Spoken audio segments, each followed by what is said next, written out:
এ যা তারা নিশাটা ফালতু একদম। আমি কিছু বলি হ্যাঁ বমি বমি করে দেওয়া এরকম ফ্রেন্ডলি।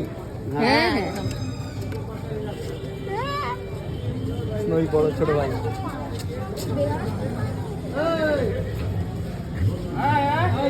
কি নাম? চিকু। এ কিউটি। ওকে বাইকে নিয়ে ঘোরাই, এরকম বাইকের সামনে রেখে ও হেভি মজা পায় এরকম। ও হেভি মজা লাগে। চলে এলাম তরুণ সঙ্গে। তরুণ সঙ্গর থিম করেছিল এবছরের মুক্তধারা। দেখে নাও প্যান্ডেলটা।